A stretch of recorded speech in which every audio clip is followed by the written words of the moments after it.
Bismillahirrahmanirrahim. Assalamualaikum warahmatullahi wabarakatuh. Halo everyone. Semoga keselamatan dan rahmat Allah Subhanahu wa taala senantiasa menyertai kita semua. Oke, pada kesempatan kali ini mari kita bersama-sama mengeksplorasi topik yang sangat menarik dalam pembelajaran sejarah. Jadi, tanpa berlama-lama lagi, mari kita mulai pembahasan tentang bab perjuangan bangsa Indonesia dalam mempertahankan kemerdekaan dari ancaman sekutu dan Belanda. Untuk pertama kali ini, subbab yang akan kita bahas yang pertama adalah A. Memperjuangkan bangsa Indonesia mempertahankan kemerdekaan, dan B. Upaya mempertahankan kemerdekaan melalui perjuangan diplomasi. Dan di dalam subbab kemerdekaan Indonesia ini sendiri, mempertahankan Indonesia, yang pertama itu adalah pertempuran 5 hari di Semarang, yang selanjutnya adalah pertempuran 10 November 1945 yang ada di Surabaya, selanjutnya adalah pertempuran Ambarawa, Bandung Lautan Api, selanjutnya adalah pertempuran Medan Area, dan Puputan Margarana. Dan masih banyak lainnya, nanti akan kita bahas satu persatu. Yang pertama, kita akan membahas tentang pertempuran 5 hari di Semarang. Pemicu pertempuran ini adalah penyerangan polisi Indonesia oleh sekitar 400 veteran veteran Jepang yang akan dipekerjakan untuk mengubah pabrik gula di Cepiring menjadi pabrik senjata pada tanggal 14 Oktober 1945. Yang kedua adalah bergabungnya dengan Kido Butowi. Para veteran Jepang melarikan diri dan bergabung dengan Kido Butowi yang melakukan perlawanan dengan alasan mencari dan menyelamatkan orang-orang Jepang yang ditawan. Dan selanjutnya adalah situasi memanas dengan adanya desas-desus atau ada cerita tentang peracunan cadangan air minum di Candi dan tindakan Jepang melucuti polisi Indonesia. Pertempuran ini terjadi di Simpang 5. Yang paling berat terjadi Simpang 5 adalah berlangsung selama 5 hari antara pasukan Indonesia dengan pasukan Jepang. Senjata dan konsekuensinya adalah perundingan antara pihak Indonesia dan Jepang dan sekutu menghasilkan gencatan senjata pada tanggal 20 Oktober 1945. Dan pasukan sekutu kemudian melucuti senjata Jepang dan menawan mereka monumen perjuangan tubuh yang didirikan untuk mengenang daripada pertempuran tersebut. Dan selanjutnya itu adalah pertempuran 10 November 1945 yang mungkin teman-teman sudah sering mendengarkan daripada pertempuran di 10 November ini.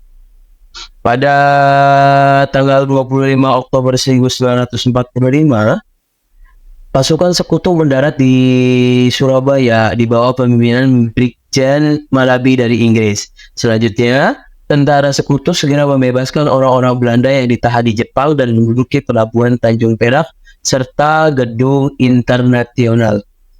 Tanggal 25 Oktober 1945, satu peleton di bawah pimpinan Kapten Shaw menyerang sebuah penjara di Kalisosok dan juga pusat penting lainnya seperti pangkalan udara, kantor pos, dan gedung-gedung pemerintahan itu sendiri. Dan pertempuran ini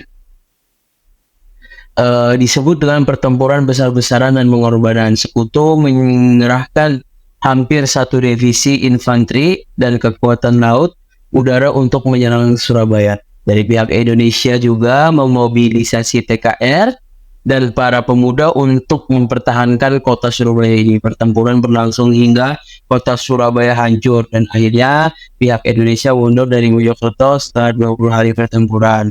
Pengorbanan dan semangat kepahlawanan rakyat Surabaya memunculkan Tugu Pahlawan di Surabaya pada tanggal 10 November itu sendiri. Dan kita pahami bahwasanya tanggal 10 November 1945 itu merupakan hari pahlawan untuk mengenang daripada peristiwa itu tersebut. Dan selanjutnya ada pertempuran Ambarawa. Di dalam pertempuran Ambarawa ini pada tanggal November 1945, tentara sekutu dan NICA menuju Ambarawa untuk menyerang tentara Jepang. Dalam menjalankan tugasnya, ternyata para sekutu sering menyalahi aturan atau menyalahi tugas, seperti melakukan teror terhadap penduduk di daerah Magelang. Tindakan-tindakan sekutu ini menimbulkan perlawanan di pihak TKR itu sendiri. TKR itu adalah Tentara Keamanan Rakyat yang berusaha untuk mengusir tentara sekutu, dan pada tanggal 25 Oktober 1945 terjadilah pertempuran antara pasukan TKR dengan pasukan gabungan Inggris dan NICA. Serangan gencet senjata dari pihak TKR tersebut membawa sekutu atau membawa tentara sekutu ini mundur dari hingga ke Ambarawa. Sampainya di Ambarawa, sekutu menggabungkan diri kepada pasukan NICA pada tanggal 21 November 1945. Pada tanggal 21 November 1945, pasukan sekutu mundur dari Magelang ke Ambarawa. Seperti itu. Dan dampak daripada makna dari pertempuran Ambarawa ini adalah, meskipun TKR tidak mampu mengalahkan pasukan sekutu Inggris dan NICA secara militer, pertempuran ini mengukuhkan semangat perlawanan dan tekad untuk meraih kemerdekaan. Meskipun demikian, pertempuran ini juga menunjukkan kompleksitas dan ketegasan dalam memperjuangkan kemerdekaan Republik Indonesia, serta pentingnya persatuan dan kesatuan kekuatan dalam menghadapi kolonialisme. Dan yang keempat ini adalah Bandung Lautan Api, atau kita lebih kenalnya dengan lagu Halo Halo Bandung. Mungkin teman-teman sudah paham semua, rekan-rekan sudah hafal semua.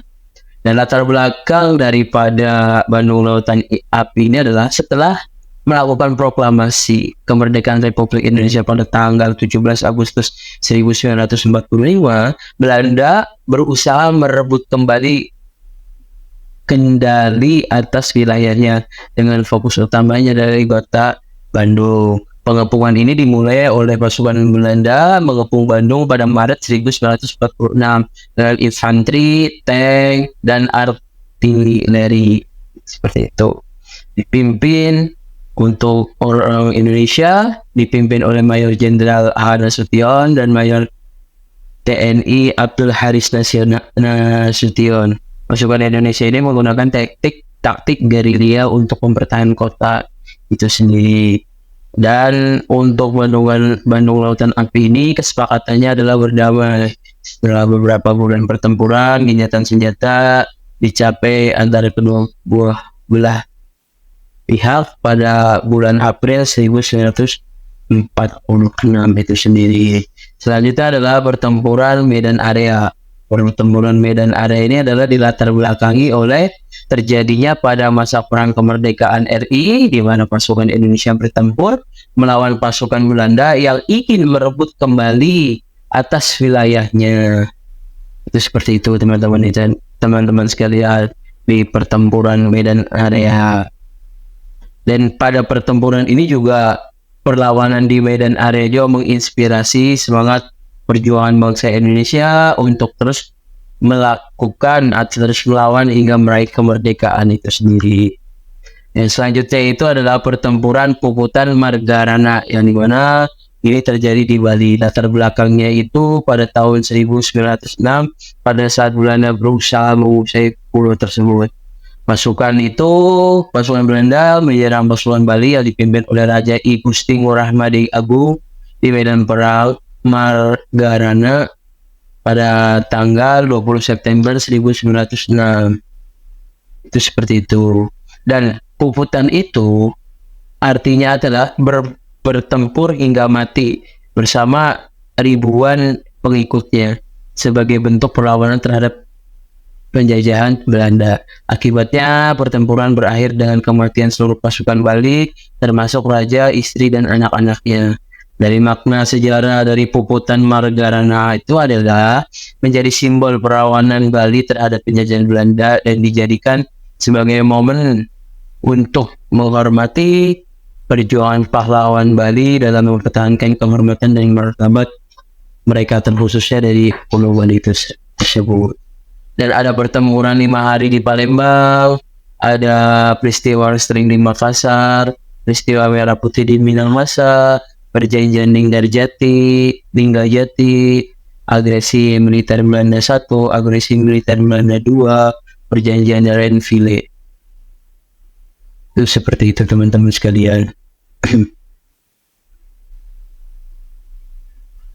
Peristiwa Merah Putih, perjanjian Linggarjati yang ditandatangani konflik daripada upaya untuk mengakhiri konflik dari Belanda, Indonesia dan Belanda yang terjadi pasca kemerdekaan Indonesia. Terus ada agresi militer 1 yang dimana ingin menguasai kembali wilayah jajahannya di Indonesia.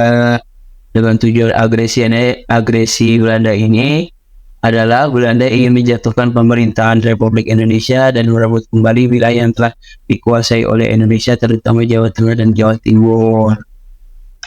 Itu. Dan ada perjanjian Renville yang dimana perjanjian dengan latar belakang inisiasi sebagai upaya mengakhiri konflik Belanda dan Indonesia yang terus berlanjut hingga agresi militer Belanda 1. Mediasi perjanjian ini dilakukan oleh Amerika Serikat. Itu seperti teman-teman sekalian. Dan selanjutnya adalah usaha mempertahankan kemerdekaan melalui perjuangan diplomasi. Jika tadi berkaitan tentang wilayah, maka sekarang berkaitan tentang diplomasi atau mencari dukungan internasional. Itu di dalam subbab ini terdapat 2 poin. Yang pertama adalah mencari dukungan internasional, yang kedua adalah berunding dengan Belanda. Di dalam mencari dukungan internasional ini adalah perjuangan bangsa Indonesia untuk mempertahankan kemerdekaan ini juga dilakukan di meja perundingan atau perjuangan diplomasi. Bukan hanya menggunakan perang saja, senjata dan yang lainnya, tetapi digunakan atau dilakukan di meja perundingan itu sendiri. Perjuangan diplomasi ini dilakukan misalkan mencari dukungan dunia internasional untuk berunding langsung dengan Belanda. Contohnya adalah ada Australia, terus ada India, ada negara Liga Arab, ada negara anggota Dewan PBB dan yang lain-lainnya. Dan selanjutnya adalah berunding dengan Belanda. Indonesia juga mengadakan perundingan langsung dengan Belanda dari berbagai perundingan yang pernah dilakukan untuk menyelesaikan konflik antara Indonesia dan Belanda. Misalkan perundingan Linggarjati, perjanjian Renville, persetujuan Rome-Rouen, konferensi internasional intra-Indonesia, dan konferensi meja bundar atau KMB, yang dimana-mana semata-mata untuk memperjuangkan hak kemerdekaan Republik Indonesia itu sendiri. Itulah mungkin yang bisa saya sampaikan terkait materi yang sudah kami sampaikan, yang saya sampaikan. Jika ada kesalahan, mohon maaf. Wabillahi taufiq wal hidayah. Assalamualaikum warahmatullahi wabarakatuh.